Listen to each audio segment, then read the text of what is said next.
Et yo tout le monde, c'est Insider. Aujourd'hui. Wow. Et yo tout le monde, c'est une... Vas-y. Vas-y.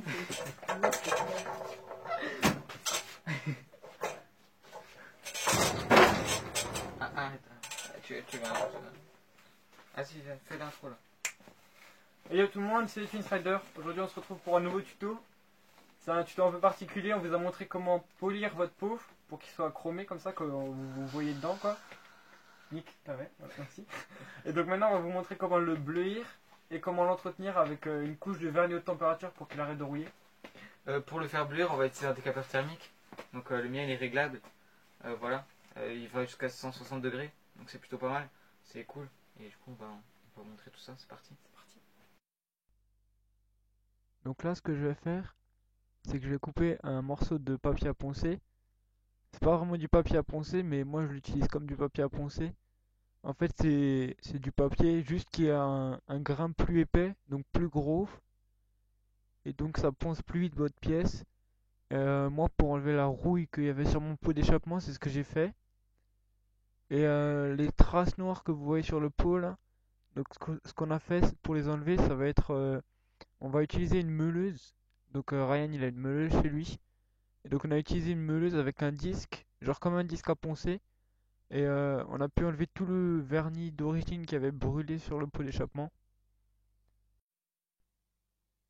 Donc comme vous pouvez le voir, là, la rouille, c'est vraiment de la rouille superficielle. Elle part vraiment très très vite, juste besoin de poncer un tout petit peu, de passer un tout petit peu de papier à poncer.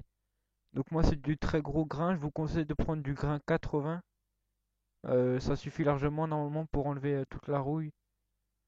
Et donc là ce que je vais faire, c'est que je vais vous montrer, je vais mettre des photos de avant, après, quand il y avait donc l'ancien vernis qui a brûlé, et une fois qu'on a enlevé le vernis, le vernis à la meuleuse.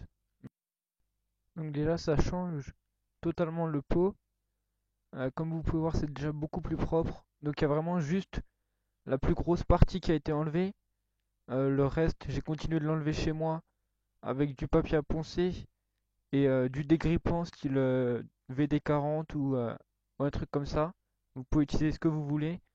Du papier à poncer gros grain, genre du 80, et vous frottez. Donc moi c'est ce que j'ai fait parce que j'avais du vieux vernis qui avait brûlé. Mais vous, si vous avez rien et juste de la rouille, ben vous avez juste à poncer à la main. Donc après ce que j'ai fait une fois que j'avais enlevé tout l'ancien vernis, j'ai continué de le poncer un petit peu à la main. Et ensuite j'ai utilisé une ponceuse électrique pour faire vraiment propre au niveau du pot d'échappement du coup. Donc ensuite, une fois que vous avez tout bien poncé, que ce soit à la main ou à la ponceuse, une fois que votre pot il est assez propre, ce que vous pouvez faire, c'est passer du grain de plus en plus fin. Donc si vous êtes parti de 80, vous passez par exemple du 120, 180 ou du 240 et vous faites comme ça de plus en plus petit jusqu'à ce que vous en avez, enfin jusqu'à ce que vous trouvez que votre pot il est assez brillant quoi. Moi je l'ai fait jusqu'à du 600 à l'eau. Donc j'ai pris du papier à poncer 600, je l'ai trempé dans l'eau et j'ai continué de poncer mon pot avec. Ensuite ce que j'ai fait, c'est que j'ai passé du bel gomme alu, histoire de chromer un petit peu le pot. Et moi en fait, avant de bleuir mon pot, bah, j'étais allé chez Ryan et on avait fait la vidéo du coup comment polir son pot à la brosse métallique. Et du coup ça marchait encore mieux, donc on l'avait fait. Donc ensuite, maintenant que votre pot il est bien chrome, ce que vous allez pouvoir faire c'est passer au bleuissage. Donc nous au début ce qu'on a fait c'est qu'on a mis allé au décapeur thermique. Donc on l'a mis à 660 degrés. Et c'était quand même pas assez chaud, ça a mis pas mal de temps à faire bleuir le pot. Et donc du coup ce qu'on a fait pour y aller plus rapidement, c'est qu'on a utilisé un chalumeau. Donc des chalumeaux vous pouvez en trouver un peu partout dans des magasins de bricolage. Et vous verrez que ça va beaucoup plus vite. Donc ensuite au niveau des dessins ou de la couleur de votre pot, vous faites comme vous voulez. Si vous voulez un pot qui est tout bleui de la même couleur partout, ben une fois que la tâche elle s'est créée, vous restez sur la tâche et vous déplacez juste le chalumeau. Moi je voulais pas avoir la même couleur partout. Je voulais avoir un peu des différences de couleurs. Du coup, ce que j'ai fait, c'est que j'ai fait plusieurs tâches à différents endroits. Après, il y a des personnes qui aiment pas, moi j'aime bien. Et sinon, vous pouvez faire juste vos soudures en tournant autour de vos soudures. Après, c'est vous qui voyez. Et donc ensuite, une fois que votre pot il est bien bleui comme vous voulez, vous le laissez refroidir. Et ensuite, vous allez pouvoir appliquer la couche de vernis. Donc d'abord, moi, ce que je vais faire, c'est que je vais vous mettre quelques photos du résultat final une fois que j'avais fini de bleuir mon pot. Donc mon pot, il a des taches de bleuissage. Ça fait un petit peu un effet panthère comme ça avec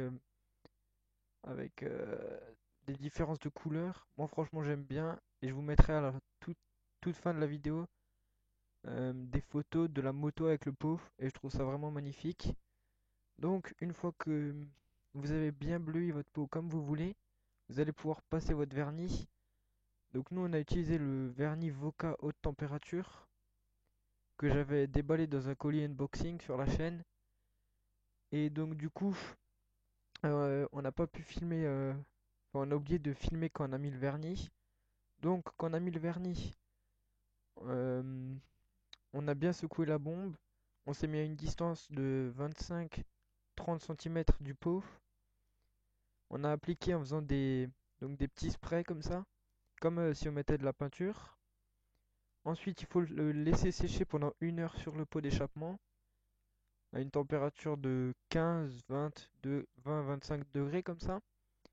Et ensuite, vous le faites chauffer un peu partout. Donc, une fois qu'il est sur le pot et qu'il a séché pendant 1 heure, il faut le faire sécher entre 15, entre 30 et 60 minutes encore à 150 degrés. Donc voilà, le résultat final, je trouve ça vraiment magnifique.